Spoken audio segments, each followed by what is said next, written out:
How can we make the world better? By making ourselves better. The Dr. Joe Show explores how you can make positive personal change by using his groundbreaking and highly effective I Am approach to understand who we are and why we do what we do. Your small changes can have big effects. Join us now for the Dr. Joe Show with Mark Stiles of Stiles Law, Thomas McCoy, and your host, Dr. Joe Schrand. Welcome to the Dr. Joe Show. That was really nice. Really, really lovely. How you doing, Tom? Not bad, Dr. Joe. It's been a week. It has been a week. Some strange things have happened this week. Is that what you're implying? Yeah, what happened? Well, right now, my computer is all off, so I'm actually on my phone, folks. So hopefully this will be all right tonight. Trust me, everyone, he sounds much better on the phone. Thank you so much. Thank you all. Yes, it's been really an interesting few minutes. So all of you listeners can know that stress is real, anxiety is real, but you can manage it in our lifetime. That's what stress is all about. Remember, it's just a cortisol response. Once you know what's happening, you put your hand on your forehead and you keep it frontal, don't go limbic. It's fine. That's where we are. So there's been a lot going on. Working on my musical again, everything's good. But what's really fascinating is what is happening in our world in terms of respect and how people are being treated. So with that in mind, can you introduce our guest for tonight? Absolutely, Dr. Joe. So today's guest I have been following for about as long as I've been following past guests, Alana McLaughlin. She is an LGBTQ plus legislative researcher, activist, and mom. Everybody, welcome to the Dr. Joe Show, Erin Reed. Hello, Erin Reed. I'm so glad to have you here, and I do apologize for my technical difficulty. It's okay. Hi. Thanks for having me on. It is a pleasure to have you here. I know that Tom was able to actually contact you and get you here. I'm just so honored that you're here. There's so much to talk about. But you want to tell folks a little bit about yourself and what the mission is? Of course, yeah. So I am an activist, a content creator, and a queer legislative researcher. I do a number of digital forms of activism and organizing. So I track legislation that affects the LGBTQ community around the country, as well as I created the largest transgender informed consent hormone therapy resource, which allows you to find the nearest informed consent hormone therapy clinic near you. It's been accessed over 3 million times. I care a lot about the community that I belong to and about the decisions that are being made around the country that affect people like me. And how did this start for you? Where did this begin? Of course. So in 2019, a bit over 3 years ago, nearly 4 now, I transitioned early in the year and found that it was very hard to access healthcare resources. In particular, there was no centralized place that could tell you where to go if you wanted to go ahead and medically transition genders. And so given that it was so difficult for me, I found that the information was out there all over the internet, but it was not consolidated in one place and in an easy to find format. And so the community had helped me a lot at the time. And so I wanted to give back to the community by doing what I know how to do best, which is use the internet to do things. I've been on online activism for quite a long time. And so I consolidated all of these healthcare resources together and released them all in one batch to the public. And ever since then, people just started getting in touch with me, networking with me. That's how I started getting involved in activism. That's how I started getting involved in the legislation that's being pushed around the country. Once I had a following, I pivoted a bit to focus on laws that were being proposed, especially in 2020 and 2021. And ever since then, I've just become very ingrained and networked into the community. And I try to help out as many people as I can through information and networking. And I mean, I'd love to hear what some of those things are that happened in 2021. I know about it, but our listeners may not. But if it's okay, can you just talk a little bit about yourself and your own journey? And when did you start knowing that you wanted to transition? Yeah, absolutely. And so, everybody's journey is different. Everybody's transition is different. Everybody's way that they become comfortable with who they are is different. For myself, I was a very young kid. I was, I think, 8 years old whenever I had first expressed ideas or thoughts around transitioning genders before there were words for it. For me, I come from a very rural red state, Louisiana, born and raised deep in the swamps and poverty. And so this was not something that I had immediate access to, be it knowledge or information, but I did know what I wanted and I knew myself. I think it wasn't until 12 years old, 13 years old that I was given access to the internet, which was a wonderful thing for me as a kid. This was in around the year 2000-ish, whenever I had first discovered through searches online that being trans was a thing, that you could transition genders. For 4 or 5 years, I used my name, the name that I currently use, Erin, online, and eventually decided that that would be a difficult journey for me, especially living where I did. And so I just kind of kept it quiet for a very long time until my adult life. And then 2019 happened. And I suppose that 2019 brought a lot of changes for a lot of people. 2020 with the COVID pandemic, I had transitioned a little bit before then, just through speaking to a therapist and letting my feelings out, moving to a new state, moving from Louisiana to Maryland. So it was quite a journey for me, but I'm very happy that I took it.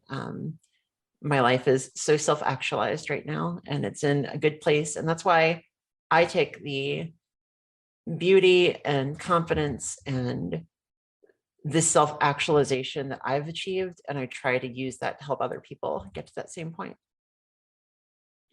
It's such an important message as well. Can I ask another sort of personal question?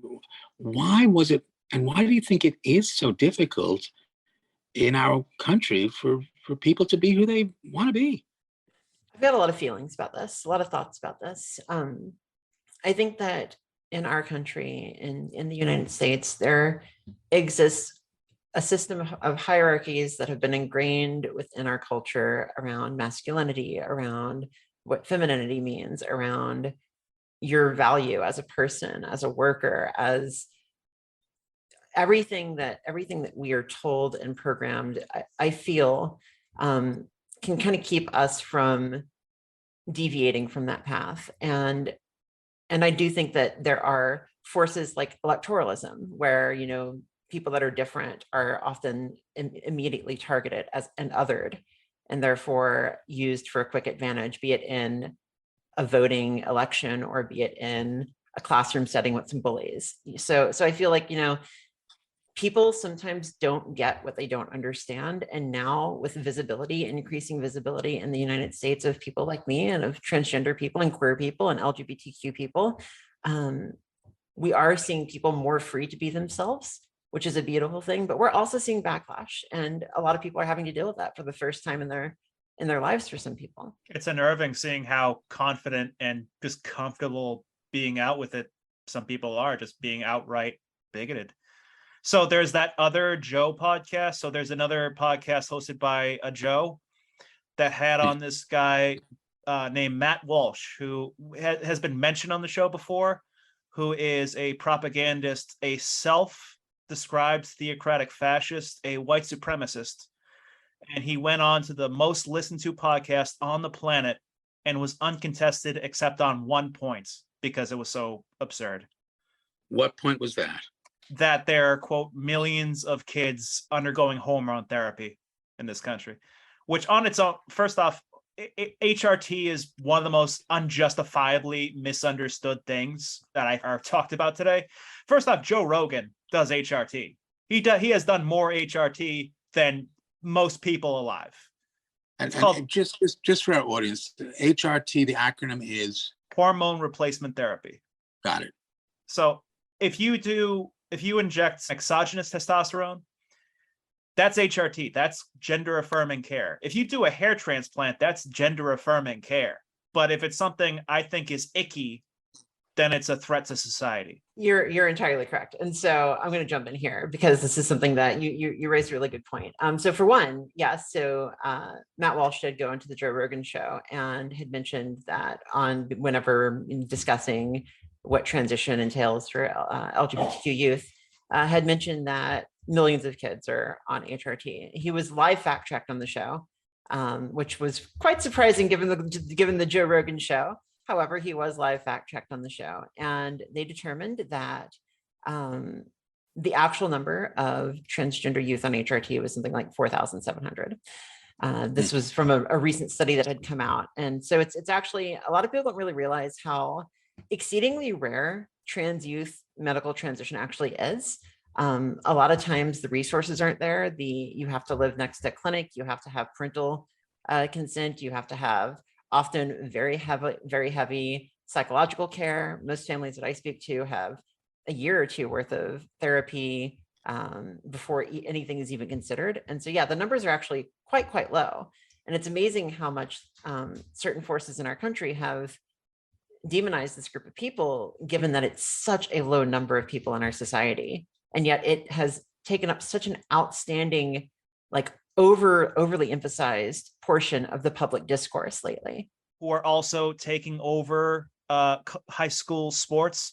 So Erin, my wife's friend is a swimming referee or something, and girls swimming, and a few of the girls are transgender, and then they beat all the other girls by 1,000. It's a totally true story. I didn't just make that up.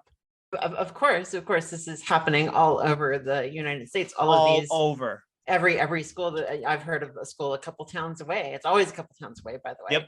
Yep. It's really funny that you mentioned this, because in the state of Utah, there was a law that was passed really recently that was that essentially would take any person accused of being transgender in sports and put them in front of a panel of experts who would judge their gender. The state of Utah had reportedly only had a single transgender girl competitor in the entire state. And so whenever they did this law, the law was allowed to go into effect. And then there was a particular student who, actually it was 3 students who were accused of being trans. All 3 of them turned out to be cisgender. The courts overturned it immediately after that. Funny how it works that way. This is what people warned about, though, because in actuality, laws that generally tend to target transgender people more often also affect and target cisgender people that are gender nonconforming. And you see this happen all the time. You see this in bathrooms. Really recently, for instance, there was a case on TikTok where a cisgender female, meaning a female that was born assigned female at birth, was accused of being a transgender woman because they simply did not have an appearance that matched what you might expect a cisgender woman would look like. So yes, we see this all the time. This is something that occurs. And I mean, it's gotten so out of hand. My other wife's friends who owns a school has litter boxes in the classrooms for people who identify as cats. That's not made up. Litter boxes everywhere. And in fact, the person that you mentioned earlier, Joe Rogan, was the originator, or one of the originators of this rumor. It was actually originally, I think, on Libs of TikTok, but neither here nor there. Yeah. So I want to talk about that one just for a bit, because it's so much darker than that. So Dr. Joe and listeners, you'll hear this like, oh, it's gotten so out of hand style story where that mentions litter boxes in classrooms for students who identify as cats. If that sounds ridiculous and stupid, it's because it's ridiculous and stupid. And editorializing here, this is not the opinion of the Dr. Joe Show. If you believe that, maybe you're ridiculous and stupid. Tom, I'm not sure how people are feline about that. Yeah. Sorry. So there was kitty litter in this school, Stockton classrooms, as part of their protocols on school shooters. So each classroom has a bucket, a tent, and a bag of kitty litter for kids that need to use the bathroom. So it is really fascinating. Why do you think some people actually believe this stuff? Erin, what do you think? I think that people, this has happened before. This has happened before, not just with trans people. This goes back and back and back. I mean, whenever you have a minority that you don't understand, one of the easiest things to do to get a quick laugh, to get a anger response from people, to spread fear, is to start accusing them of outlandish things. I mean, we've seen virtually every minority in the book has had this kind of treatment before.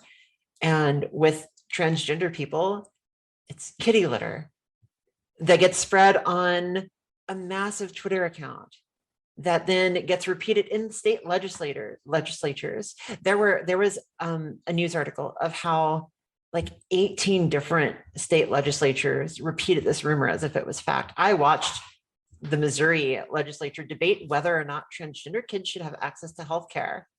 And this came up as fact in that legislative hearing. And so, I guess it's easy to, like, if you already are scared of a group and you're already demonizing your group for electoral gain, you try to come up with something that's going to really make that impact. I will say this though, there was really recently, mid-October, I stopped in a small rural town in a McDonald's, and I got down and I heard inside, I overheard some people mention, like, talking to their kids, and I heard the word transgender, and I'm like, oh God, I'm in like a small rural town. I've got my rainbow earrings on. Do I need to take them off? I'm kind of scared. But then I overheard a little bit more, and they were literally talking about how, like, it's a BS conspiracy theory, how the kitty litter was a BS conspiracy theory. So they identified it. They knew that it was. And they were like, yeah, this isn't right. And how, like, trans people just want equality. And that really, like, it was a big moment for me, because I come from a small town, a small red rural town. And, like, I was scared in that circumstance because of the interactions that I have had in the past, growing up in Louisiana, growing up in a rural town. But then hearing that, like, even these random people were talking about it, and, like, talking about it and interrogating it, like, I don't know. I think something inside me just says that, like, people do maybe hopefully see through this stuff. Yeah, it sounds like there was some hope in that. The other important word was demonizing, because human beings, I think, we really are social animals, and we rely on other human beings. So I truly believe that one of the only ways that we can hurt somebody else is to dehumanize them. And that's what demonizing is. These aren't really human anymore. So it's okay for us to hurt them. What do you think of that hypothesis, Erin? I think that's a very astute observation. And, I have been tracking this kind of language for a while now, because it can lead to further issues and to further violence even. And one of the steps that you need to watch out for in the targeting of a minority group is the dehumanization language. A lot of times, for instance, and I've watched hundreds of hours of legislative hearings. I've seen transgender people compared to rodents. I've seen transgender people compared to viruses. There was a particular person in Missouri who, in a legislative hearing, essentially compared transgender people to a virus infecting our schools. And so, yeah, dehumanization is essential if your end goal is to eliminate a population. And there are, make no doubt about it, there are groups of people that want to eliminate transgender people, that want transgender people to not exist, that want, if we do exist, for us to be in hiding like things used to be, like they were 40, 50 years ago. And so dehumanization is absolutely something that is going on, and it's an astute observation to point that out. Is that actually a positive, hopeful thing about us as humans? That the only way we really can hurt someone else is to dehumanize them. I see what you're getting at there. And yeah, I think I personally, so, like, I tell people that I'm an optimist a lot, and I am an optimist. I always have been. People ask me how I can keep fighting even in the face of, like, all the stuff that we're facing right now. And it is because I'm optimistic. I do think that there are pathways to acceptance, social acceptance, to, beauty, and to people finding fellowship with one another. So yeah, I do think that that is the only way to truly get one over on a group of people, is to dehumanize them and to lower their value as human beings to you. But make no doubt about it, we have that. Like, people are doing that. And yes, I hope that people recognize that it's not a good thing to do, Yeah, I hope so too. And I share your optimism. I really do. I have a lot of faith in who we are as human beings, but everybody wants the same thing. We just want to feel valued by somebody else. Think about every person you've ever met. The problem is we have spent millennia increasing our value by decreasing somebody else's. And then we're astonished that the other person does the same. But at any and every moment, you can remind someone of their value. Whenever you remind someone of their value, you increase your own value. That's what I'm hoping we can do. And that is part of why, I really am so grateful that you're here on the show, because we can start talking about that. How do we change this? We know what's happening, but what do you think? How do we change it? Between 1980, 1990 to 2010, we saw the largest shift in attitudes towards LGBT people, especially lesbians, gays, and bisexual people, especially as it pertains to marriage. It was one of the largest swings in public opinion polls in history. The idea of, do you believe that a gay person should have the right to marry? Back in like the early 80s and 90s, the number was 20 to 30%, and now it's 75 to 80%. These are ostensibly the same people answering the polls. I mean, sure, some of them have died, but a large number of the population that answered no back then answer yes today. And I truly think that it's because they no longer, gay people, lesbians, bisexuals, were no longer this other, but they were people that you knew. They were your aunt, they were your brother, your sister, your children. It's much easier to hate a group of people who are this ephemeral idea than it is to hate people that you have loved, than it is to hate people that you know. And I do think that that is the hope. I think that with transgender and queer people and gender nonconforming people and non-binary people, I think that the hope is that as more and more people know who we are and are our friends and are the people that love us, those attitudes can continue to change. And I think they already have. I think that's why I don't think it's social contagion. I think it's because people are being accepted, that you see more people feeling free enough to be themselves in public. And I am hopeful. That's one of the things that gives me hope. I saw a Gallup poll the other day, or actually it's a Pew Research poll, showing that I think it's something like 49% of people know a transgender person personally, like is friends with somebody or family to somebody. And the more that number grows, I think the better things will get.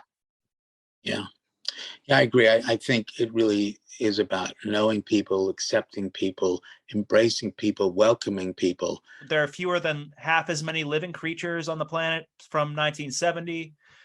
We have growing wealth disparity, rising tensions around the world between nuclear powers, but we're the number one problem in the world. Obviously, we can all agree. Wokeness. How did that happen, Tom? I don't know, but I know that it entraps the minds of so many children. Like millions of children will transition and then regret it. They all, like 99% regret it, right, Erin? Oh yeah. All of these millions and millions, more than we actually have kids, are detransitioning. That's how big the problem is. That's how big the problem is. It is. It's pretty stunning. Yeah, I appreciate the cynicism in this and the sarcasm, but really it really is an issue that people worry about this. And where does that come from, Erin? What do you think? Yeah. So I'd love to talk a little bit about this. This is a topic that's near and dear to my heart because I do personally know detransitioners. And I think that as an active transgender person who talks about transgender legislation, transgender rights, and acceptance, self-acceptance, this is something that people are afraid of. They're terrified that, what if I detransition? What if my son, transitions and detransitions?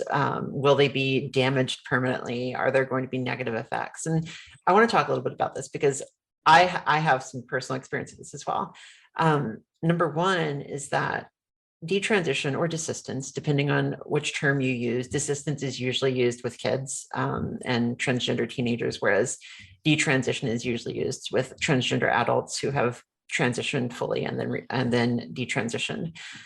The number one thing to realize is that it is relatively rare. There's a ton of studies out there. They generally range between 1% to 8%.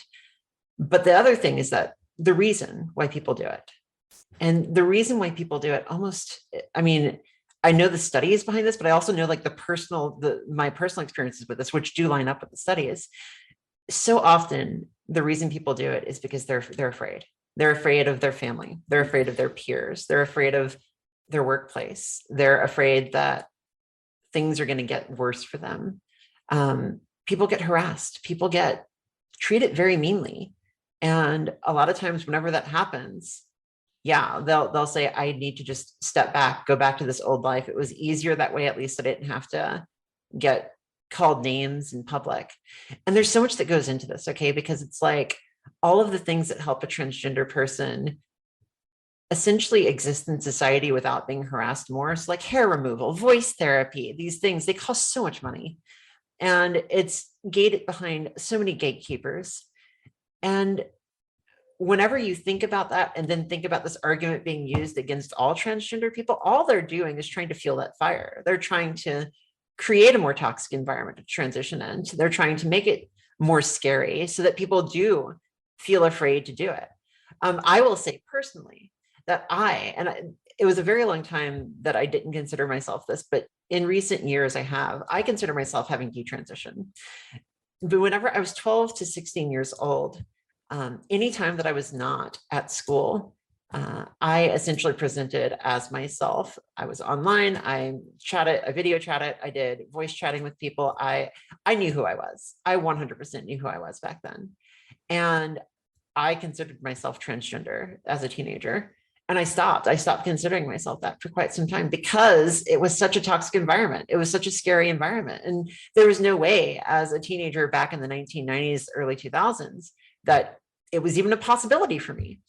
And so I just want to close off this part of like my personal views on this by saying, I think that the stigma around detransition decreases whenever you have a decreasing stigma around transitioning. Stop making it out to be a huge deal, and you're not going to see the same worry about detransitioning as well. It's the same thing as the suicide rates. Yeah. Like, so another big argument against the very existence of trans people is that, oh, well, they have such a high suicide rate, 43%. Well, why do you think? Idiot. Is that a true number, Tom? 41% attempt something. It's definitely in the double digits succeed. Wow. It's suicide is such a prevalent issue within the transgender community, and it all centers around acceptance and affirmation and access to care.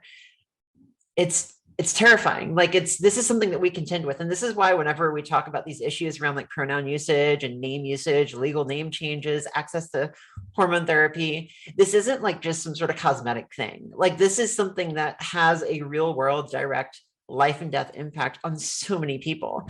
And you don't understand it unless you've experienced it. You know, it's hard to even put into words the sheer trauma that you experience as a transgender person, not being affirmed, being the opposite of affirmed, being stigmatized, demonized, being denied care. And so this is a big deal for me because I do know people, many transgender people that have taken their lives. I've known them personally. I think every single transgender person, especially if you're active in the community, can probably name off a dozen people that they know that have taken their lives. And it's not because they have transitioned. It is almost universally because their parents disowned them. They lost their job. Their best friends no longer want to talk to them. And that's what I'm trying to fix. You know, that's why I'm out there. That's why I'm talking to people. That's why I'm talking to you. That's why I'm sharing these resources. That's why I'm active in the legislative fights. It's because the more you can turn down the temperature around transgender people, the easier it is for us to exist without feeling like we're a danger to ourselves. Yeah. You know, as a psychiatrist, one of the questions that I ask people who are suicidal is, do you want to die or do you wish you had a different life? And they wish they had a different life. They wish they were accepted and valued. And when we're not as human beings, sometimes we just give up. So I really hope people are listening to this. We can do something very different. You know, you know someone in your life, listeners, who may really need your help and really need your value to help them. Erin, we've been talking a lot about the transition. What do we tell our kids? And what age do we start telling kids? So I transitioned. I had I've mentioned before, I think I have, but I do consider myself a mother, and I have a 7-year-old child. I transitioned whenever he was 3 years old. And the first thing that I was told by my parents, who at the time were not accepting and still have some issues, is that you're going to confuse your kid. Your kid isn't going to understand. And I can say with ease, my son understood at 3 years old better than the vast majority of adults that I had spoken to. All that I did, literally all that I did, was I read him books that had transgender or gender nonconforming people in them, so that he understood, like, this is something that exists. I explained in very simple language who I was, what I was going through, and what I was doing. And he did not skip a beat. I think it was maybe a couple of weeks after I started voice training that he came. I let him call me whatever he wanted to call me. I didn't say, you had to call me this, you had to call me that. He was walking upstairs one morning or one night, and he says, "Good night." And then he takes 2 steps down and looks at me and he says, "Good night, Mom." And he smiled. He had like the biggest smile, and I cried and I hugged him. It was really beautiful. That's what happened since then. And I also remember dropping him off at daycare at 3 years old and dressing differently. And all of the kids, like within like a day, like it wasn't even, I didn't even have to do anything. I just changed my clothes, and he was talking about his mom to his friends. And within a day, like, "Andy, your mom's here." Like, it was just that easy. Mhm. I have adults in my life from back whenever I was pre-transition, like 4 years ago, who still struggle with this. And the kids understand it. And I think I really think it's because kids don't have people aren't born hateful. People aren't born with ingrained biases. People aren't born with a drive to other people and to hate them. I think that, like, kids are born in, like, as ideal humans. They love, they understand, like they try to understand, they try to learn. And so I don't think that there's too young an age to talk about these things, to say that there are different people in this world. And in fact, I think that we would have better adults in this world if our kids are taught that at an early age. Yeah. Or when our kids are, instead of if. Yeah, right? Absolutely. It's true. An infant is born without a knowledge that they are not connected to the rest of the world. They don't see themselves as individuals. If you go to a nursery in a hospital or someplace and one baby starts to cry, they all start to cry because they think they're crying. It's only later that we begin to distinguish ourselves as individuals. And it's at that point that we do have an opportunity to help a child realize there doesn't need to be a difference. Can I ask another thing about when we use the words non-conforming, words are so important. Do you think that sort of undermines what the mission is?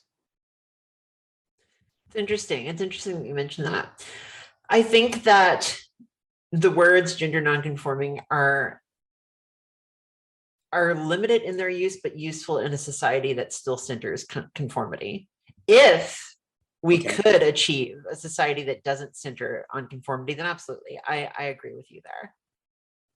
So, Erin, I'd asked you offline, is there a question that nobody's asked that we should be asking to understand this whole issue so much better? It shouldn't even be an issue, but it is. What do you think, Erin?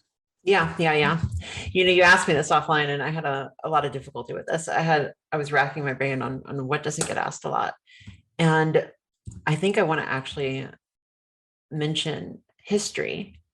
A lot of people think about the present. A lot of people think about what this current transgender debate, quote unquote, is about. And a lot of times they talk about being trans as a modern day invention, as something that is new. But transgender people have such a rich history. And in so many cases, we've been written out of the history books. And I think more people need to ask about our history, because whenever you realize that we have a history, you realize that we belong, that we have a place, that we have a place in the present as well. Mm. So let's hear. Can you tell me a little bit about the history? Absolutely. Absolutely. You know, back in 1929, Weimar, Germany, a lot of people don't realize that this was one of the high points of being a queer or a trans person. 1929, Weimar, Germany, they were studying a man by the name of Magnus Hirschfeld, was studying transgender people in Berlin.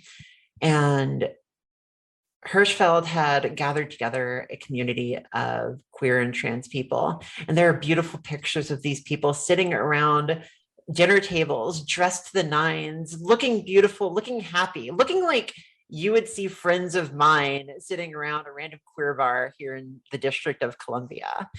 And they're smiling, they're looking at each other, they're holding balloons. It's a beautiful, elegant environment. You've got two women dancing together. And it looks like, if you would colorize it, it looks like this could be today. Of course, we know what happened 10 years later. They were very highly victimized. But I saw these pictures, and like, I began to dig down the rabbit hole and learn more and more about these transgender people that existed in history that have almost been written out. Like Alan Hart, a trans man in 1920, who was a tuberculosis researcher, who a lot of our cures for tuberculosis have come from. There was this woman, Lucy Anderson, who I fell in love with whenever I read the history about her. She was a Black transgender woman who transitioned as a kid at 6 years old in 1890. And she lived her entire life as a transgender woman. She saw it all. She transitioned before it was possible to get on hormone therapy, but she did it. The only reason she was allowed to exist is because she was such a good cook that the town protected her, because she made the best food for the entire town. There was this one time that a rich banker had their chef staff like call out. They couldn't get it. And so they went to her because they knew that she could do the party for them. She was arrested in 1950, I believe, for being transgender, because there was a huge, backlash to LGBT people in the 1950s. She eventually did make it out of jail, remarried her husband. They annulled her marriage and moved to California, where she retired. But like this, there's so much. Like you go back, there's Emilio Robles Avila, who was a Mexican revolutionary, who was just a really famous Mexican revolutionary who fought in those wars. You go all the way back to the 1700s. I love the story of Chevalier Dion. She was this transgender woman spy who essentially extorted the King of France to get gender identity documents. She was a spy for France, moved to England, became a double agent, essentially because she wanted to get her gender recognized, got her gender recognized, left France for good, and lived her life legally as the person that she said she was. But like, you can go all the way back to, there was this poet, a Jewish poet, Kalonymus ben Kalonymus, in the 1300s, who wrote an entire poem about gender dysphoria. There was a Roman emperor, who I say is a Roman empress, Elagabalus, who offered the vast sums of her wealth, and I will use she, her pronouns, even though it is ahistorical. I truly believe that she would, in modern times, identify as transgender, who offered vast sums of wealth to any doctor that could give her surgery, that could give her bottom surgery. And like, even the very first author ever named belonged to a priesthood of Nana. And this priesthood was known for transitioning, essentially. And so, it's just, Enheduanna was the author's name. And knowing that, like, we go back that far, and we go back in multiple societies, indigenous populations often had transgender people in them as well. And we've always been here, we've always been here. And this isn't a new thing. This isn't a different thing. It's just, we belong. Yeah. Isn't it interesting how society we just can't embrace everyone? We've got to do that. We've been tribal for so long. We just pick on groups and say, you're not part of my group. And so, as we said earlier on, you're not even human. When you were growing up, was there bullying? I mean, you said that you decided for a while just almost to go into hiding, it seems. I was intensely bullied. I was beat up. I was threatened with death by my peers. It was something that I grew up with. I distinctly remember one time being called a slur and shoved in the chest. My breath cut, fell on the ground. I mean, a lot of these things are very salient in my mind. I remember, in fact, the very first time that I really truly wanted to be a girl at the time was whenever I was making flower crowns with somebody, and all the boys essentially took my flower crown and teased me for it. And, it's just like, yeah, it was hard. It was very, very difficult. And hearing stories of people now that actually are from around where I grew up, that have transitioned, and seeing them actually succeed, that gives me hope. I saw there was this girl, Aria. I don't know her last name. Her name is Aria, though, who is from a town an hour away from where I grew up, where I was bullied relentlessly for all this stuff. And she was nominated to the homecoming court. She's a transgender girl. And it's just like, I didn't believe it whenever I first read it. I was like, there's no way. Like, this is actually happening, even back in this place where I was shoved and kicked and called names. So there's hope. And it's the passion that you talk with about this is inspiring. So many people would just be angry and resentful and basically tell people that they're done. And not you, Erin Reed. It sounds like this is a passion that, I mean, it's so important.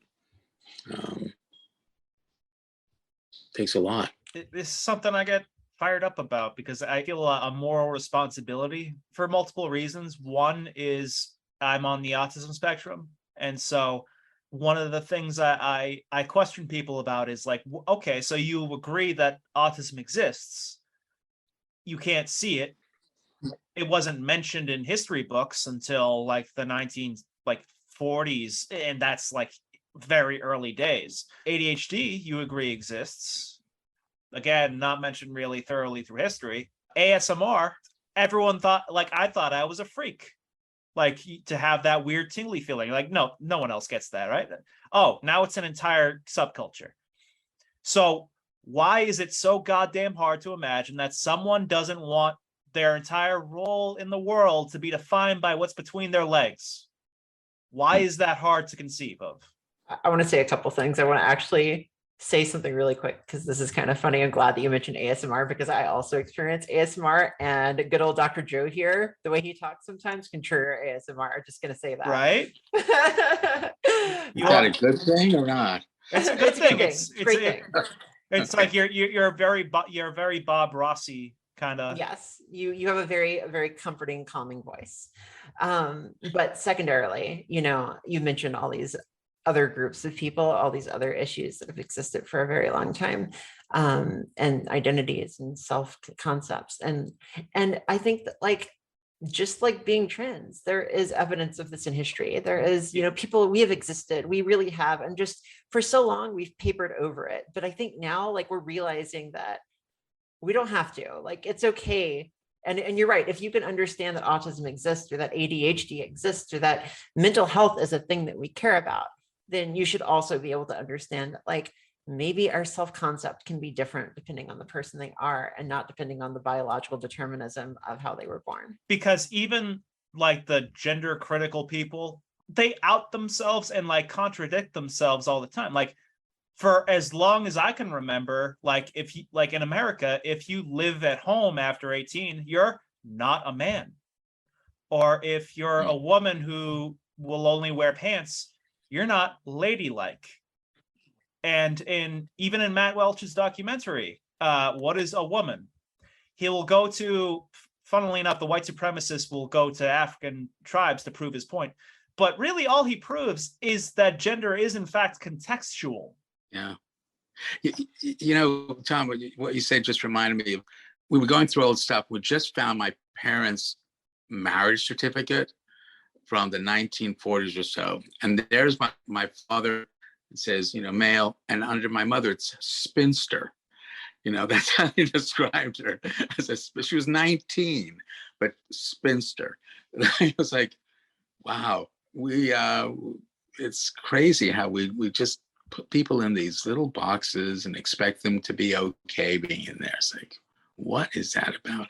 But again, it's once we know this, once we can really recognize this about who we are as human beings, about our species, we can then do something different. I am sure of it. I truly, truly believe that we are on this evolutionary cusp, this moment in time where we have a choice. We can continue to do what we do, and we will destroy ourselves. We have a part of our brain that can anticipate the future. We keep doing what we're doing, I think we're going to destroy ourselves. Or we can do something different. We can remind each other of our value. We can look at each other without judging, but wondering. It is much more rewarding to wonder than to worry. Much more important to be reflective than reflexive.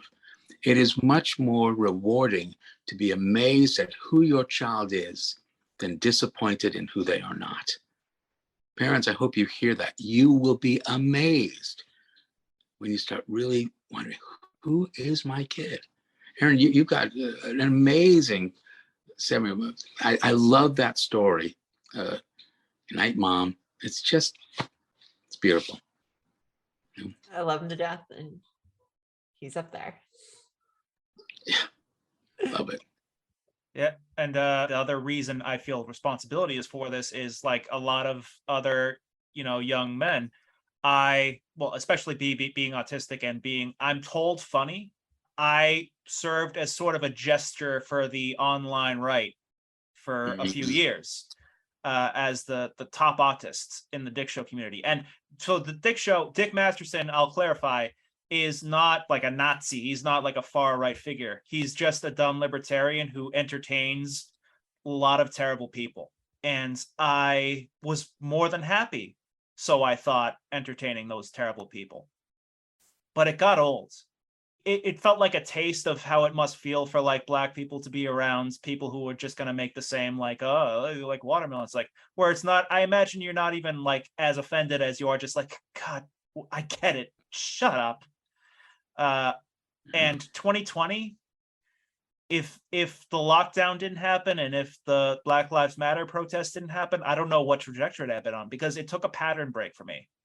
It took seeing friends laugh reacting to videos of protesters getting run over. The question, these aren't the people I thought they were. And they just became more and more unhinged. And one person who was also an offshoot of the Dick Show community, Nick Rekieta, who's done very well on YouTube. I have very fond memories of him, palling around with him. But then, Dr. Joe, I believe I've told you about Keffals. So, reminder for the audience, Keffals is a trans streamer who, in her Discord community, Discord is, imagine just like an instant messaging group, helps trans kids like find resources near them to help them transition, however. And this was spun into like, oh, she's mailing illegal HRT, and whatever she was doing, it didn't warrant the response it got. She did not deserve she got swatted. She had to flee to Ireland. And Nick Rekieta, he says on his stream, you go on the fucking wall with all the other groomers and pedophiles. And his community, the people I know, tried to bullshit me. They said, well, he meant the wall of shame. I know him well enough. I don't know him intimately, but I was in the same Facebook groups as him, and I know what he meant. Erin, you want to respond to that? Yeah. I mean, I've spoken to Keffals. I'm very aware of the situation. I'm very aware of what I saw that. I've commented on it whenever it was said.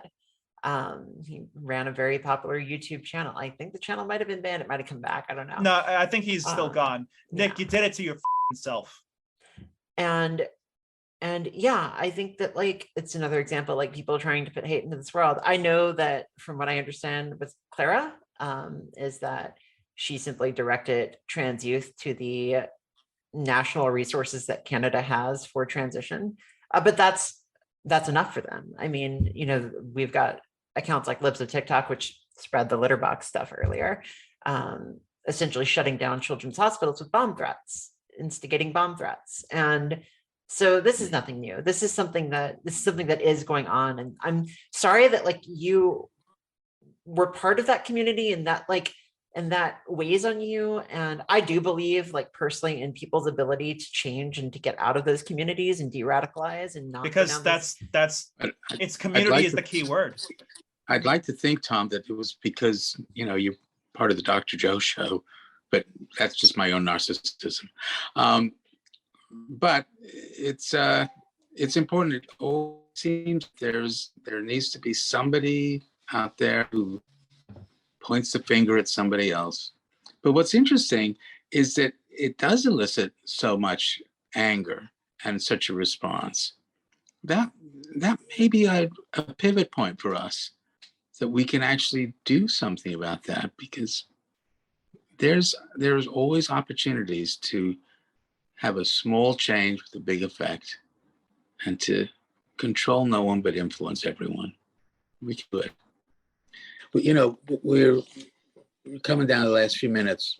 The I am basically says we're all doing the best we can, but we're influenced by the 4 domains of our home, the social domain, the biological, and the IC domain. And certainly all 4 of these domains are at play in our discussion tonight.